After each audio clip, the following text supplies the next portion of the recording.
నమస్తే welcome to 108 TV బులెటిన్లో ముందుగా హెడ్లైన్స్. అకాల వర్షం కొనుగోలు కేంద్రంలో కొట్టుకుపోయిన 400 ఎకరాల ధాన్యం రాసులు, తీవ్రంగా నష్టపోయిన అన్నదాతలు. దిగొచ్చిన పాక్, బీఎస్ఎఫ్ జవాన్ పూర్ణ కుమార్ షాను భారత్కు అప్పగించిన పాక్. అకాల వర్షానికి ధాన్యం కొనుగోలు కేంద్రంలో కొట్టుకుపోయిన 400 ఎకరాల ధాన్యం రాసులు. జరిగిన నష్టానికి సర్వేలు చేపట్టి నష్టపరిహారం అందించాలని, లేదంటే ఆత్మహత్య శరణ్యమని మంత్రి సీతక్కను వేడుకుంటున్న రైతులు. ములుగు జిల్లా ఏటూరు నాగారం మండలం గోగుబెల్లి గ్రామంలో అకాల వర్షానికి ధాన్యం కొనుగోలు కేంద్రాన్ని ఓరవాగు ముంచేస్తుంది.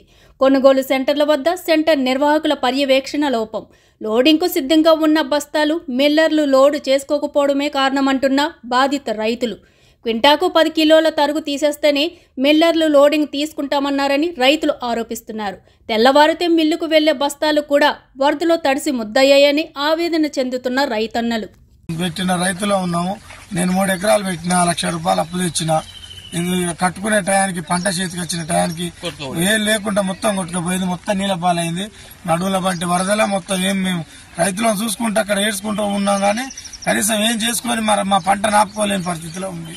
మేము చూసుకుంటా మా ధాన్యాన్ని నీళ్ల పాలు చేసినాం. కాబట్టి దయచేసి రైతులను ఆదుకోవాలని మనస్ఫూర్తిగా సీతక్క గారిని కానీ, కలెక్టర్ గారిని కానీ, అధికారులను, జిల్లా అధికారులను, మండల అధికారులు తక్షణమే మాకు సహాయక చర్యలు చేపట్టి నష్టపరిహారాన్ని అంచనేసి మా నష్టపరిహారాన్ని మాకు ఇప్పిస్తే మేము మా భార్య పిల్లలు చదువుకొని మా అప్పులు కట్టుకునే పరిస్థితిలో ఉంటాం. లేకపోతే మాకు ఆత్మహత్యలే శరణం తప్ప ఇంకేది లేదు.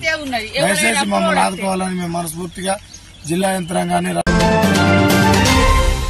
భారత బీఎస్ఎఫ్ జవాన్ను పాకిస్తాన్ విడిచిపెట్టింది. 20 రోజుల తర్వాత 182వ బెటాలియన్కు చెందిన జవాన్ పూర్ణం కుమార్ షాను పాక్ భారత్కు అప్పగించింది. ఏప్రిల్ 23న డ్యూటీలో ఉన్న పూర్ణం కుమార్ ఫిరోజ్పూర్ సమీపంలో అనుకోకుండా అంతర్జాతీయ సరిహద్దు దాటి పాక్ భూభాగంలోకి వెళ్లాడు. దీంతో బీఎస్ఎఫ్ జవాన్ను పాక్ రేంజర్స్ అదుపులోకి తీసుకున్నారు. చర్చల అనంతరం బుధవారం అమృత్సర్లోని అట్టార్ సరిహద్దు వద్ద ఉదయం 10 గంటల 30 నిమిషాల ప్రాంతంలో బీఎస్ఎఫ్ కానిస్టేబుల్ను పాకిస్తాన్ భారత అధికారులకు తిరిగి అప్పగించింది.